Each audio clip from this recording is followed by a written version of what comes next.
मारते दिल खुश हो गया, दिमाग रोशन हो गया, कितने मिल की तेरे चाहते हो, मैं तुझे मिल लिया, तू मुझे मिल लिया, सब खैरियत, अल्लाह करम है, निकालो बाहर चलो। टोटल गांव है। मैं पूछ रहा हूं आप लोगों से, आप सारे ज़हीन लोग हैं, गब्बर यहाँ क्या अपनी माँ का जहेज लूटने आता था?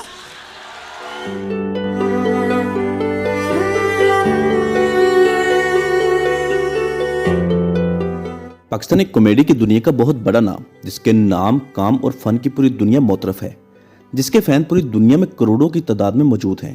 पाकिस्तान, इंडिया समेत जहां जहां भी उर्दू बोलने और समझने वाले मौजूद हैं, वो पाकिस्तान के इस लेजेंड फनकार के मुतालिक बखूबी वाकिफ हैं। कॉमेडी की दुनिया का बेताज बादशाह, वन एंड ओनली उमर शरीफ साहब। जरा से इधर उधर हुए डज़म। शौहर बीवी के साथ बैठा, बिल्कुल ऐसा लगता है जैसे फलस्तीनी इसराइली के बराबर में बैठा हुआ है।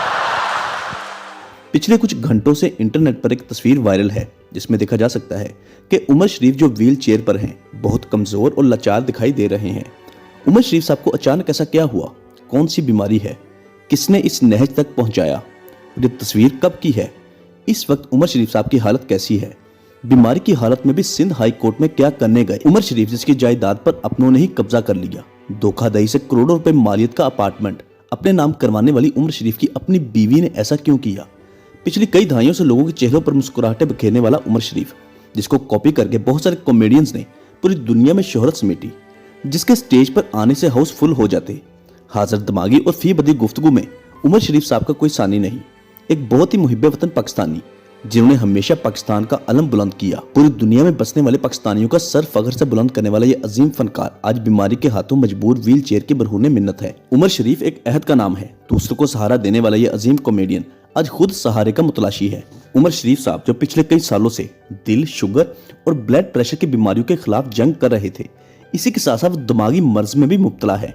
बात करते करते भूल जाना, जिसे शिज़ोफ्रेनिया का मर्ज कहा जाता है। इस बीमारी की सबसे बड़ी वजह उमर शरीफ की इकलौती बेटी हीरा, जो पिछले साल 2020 में अचानक फौत हो गई। उमर शरीफ अपनी इकलौती बेटी से बेहद प्यार करते थे। उसे गुर्दों का आर्जा लाहक था, जिस पर गुर्दों का ट्रांसप्लांट किया गया, लेकिन वो कामयाब ना हो सका और अचानक उसकी मौत वाक़ई हो गई। इकलौती बेटी की वफात के वक्त उमर शरीफ मुल्क से बाहर थे। जब ये खबर उमर शरीफ तक पहुंची, जो किसी भी सदमे से कम नहीं थी, उमर शरीफ को जिंदगी का सबसे बड़ा दुख और सदमा बेटी से जुदाई का था। अपनी बेटी को अपने हाथों से लाहद में उतारने वाला उमर शरीफ बेटी के चले जाने के बाद खुद को संभाल ना पाया। उस वक्त से लेकर अब तक ज़हनी बीमारी में मुब्तला हो गए। हादसा और याददाश्त की कमजोरी की वजह से उमर शरीफ की बीवी ज़नी गजल, जो कि तीसरी बीवी है, जिसे उमर शरीफ ने चंद साल कबल शादी की थी, दोनों एक दूसरे से बेहद प्यार करते थे, मगर ज़नी गजल को उमर शरीफ से ज्यादा उसकी दौलत और जायदाद से प्यार था। शिज़ोफ्रेनिया के मर्ज की वजह से ज़नी गजल ने उमर शरीफ से करोड़ों रुपए मालियत का अपार्टमेंट, जो 2016 में बैंक से कर्जा लेकर अस्करी फॉर्म में खरीदा था, वो धोखे से अपने नाम करवा लिया और जाहिर किया कि उमर शरीफ ने खुद से यह अपार्टमेंट उसे गिफ्ट किया है। जिस पर उमर शरीफ के बच्चे, जो पहली बीवी में से हैं, वो उनको लेकर अदालत पहुंच गए। उसी हालत में व्हील चेयर पर जब उमर शरीफ को सिंध हाई कोर्ट में देखा गया, तो मालूम हुआ कि उमर शरीफ की तीसरी बीवी ज़नी गजल ने धोखाधड़ी से करोड़ों रुपए मालियत का अपार्टमेंट उमर शरीफ से छीन लिया है, जिस पर अदालत ने स्टे ऑर्डर जारी कर दिया ताकि ज़नी गजल ये अपार्टमेंट फरोख्त ना कर सके। उमर शरीफ साहब, जिन्होंने 3 शादियां की, पहली शादी वालदा की मर्जी और अपनी पसंद से दीबा नामी लड़की से की, जो उमर शरीफ के घर के करीब रहती थी, जबकि दूसरी शादी ड्रामा आर्टिस्ट शकीला कुरैशी से हुई, लेकिन ये शादी कामयाब ना हो सकी और 3 साल बाद तलाक हो गई। और चंद साल कबल तीसरी शादी स्टेज अदाकारा ज़नी गजल से की, जिसने धोखाधड़ी से उमर शरीफ की जायदाद अपने नाम करवा ली। अब दोनों के दरमियान अदालत में केस ज़ेरे समात है। उमर शरीफ, जिसका ताल्लुक नहायत गरीब घराने से था, जो 5 साल की उम्र में यतीम हो गया। वालदा ने मेहनत मजदूरी करके उमर शरीफ की परवरिश की। उमर शरीफ को बचपन से ही फिल्में देखने का बहुत शौक था। पैसे जमा करके सिनेमा घर चले जाते और फिल्में देखते। 14 साल की उम्र में अमेरिकन अदाकार उमर शरीफ, जिसकी फिल्म चंगेज खान, वो देखी। वहीं से ज़हन में उमर शरीफ का नाम गर्दिश करने लगा। खुद को बतौर उमर शरीफ समझने लगे और स्टूडियो के चक्कर लगाने शुरू कर दिए। मैट्रिक तक तालीम हासिल की।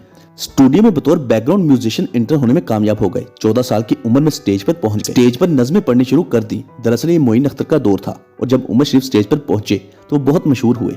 उमर शरीफ के चर्चे होने लगे कि एक लड़का जो बहुत रवानी से बोलता है, जिसका हाफसा भी बहुत पुख्ता है। गलत तंबू लिया, कन्नाते ताड़ू किस्म के तंबू हैं। ये ताड़ू तंबू क्या होते हैं? ताड़ू तंबू होते जनाब वो जिनकी कनाते में सुराग होते हैं। एले मोहल्ला उसमें लगे होते, एले मोहल्ला। जो बहुत बड़े और लंबे डायलॉग बहुत आसानी से याद कर लेता है। ये तमाम बातें जब मोइन अख्तर तक पहुंची तो उन्होंने उमर शरीफ से मुलाकात की। पहले ही मुलाकात में उमर शरीफ ने एक ड्रामे की स्टोरी मोइन अख्तर को सुना दी, जिसे सुनकर वो बेहद मुतासिर हुए। फिर उस ड्रामे की डायरेक्शन मोइन अख्तर ने खुद दी। मोइन अख्तर उमर शरीफ से 10 साल सीनियर थे। एक इंटरव्यू में जब मोइन अख्तर से पूछा गया कि आपने कराची स्टेज को क्यों खैरबाद कहा, तो उनका कहना था कि कराची स्टेज को मोइन अख्तर की नहीं बल्कि उमर शरीफ की जरूरत है। कराची स्टेज पर एक ड्रामा पेश किया गया जिसका नाम रखा गया बकरा किस्तों पर। इस ड्रामे की डायरेक्शन उमर शरीफ ने खुद दी और राइटर होने के साथ साथ मेन किरदार में भी वो खुद थे। ये ड्रामा बेपना मशहूर हुआ।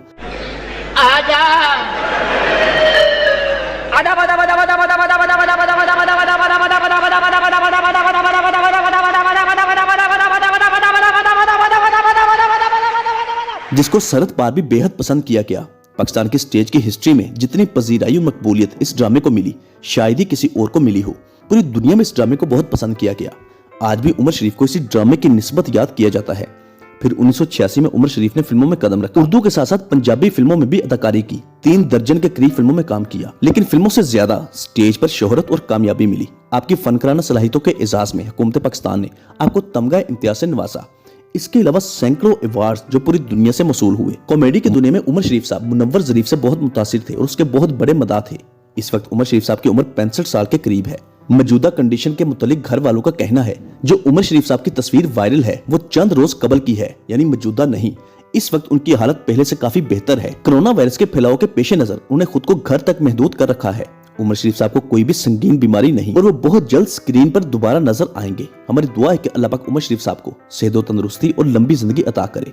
पाकिस्तानी स्टेज, टीवी, फिल्म हर फॉर्मेट्स में आपकी खिदमत को कभी भी फरामोश नहीं किया जा सकता। इसमें कोई दो राय नहीं कि आप पाकिस्तान का फख्र हैं, कॉमेडी किंग हैं। अल्लाह पाक आपका हामी और नासिर हो। दोस्तों, पाकिस्तान के इस लेजेंड फनकार के मुतालिक अपनी कीमती राय का इजहार नीचे कमेंट बॉक्स में लाजमी कीजिएगा। वीडियो अच्छी लगी है तो उसको लाइक, शेयर और हमारा चैनल सब्सक्राइब करना मत भूलिएगा और साथ दिए गए बेल ऑप्शन को भी प्रेस कर दें। अगर आप पाकिस्तान के दीगर नामवर फनकारों के मुतालिक जानकारी हासिल करना चाहते हैं तो इसी वीडियो के डिस्क्रिप्शन में पाकिस्तानी एक्टर्स बायोग्राफी के नाम से प्ले लिस्ट का लिंक दिया गया है, जिस पर क्लिक करके आप पाकिस्तान के नामवर फनकारों के मुतालिक मुकम्मल जानकारी हासिल कर सकते हैं।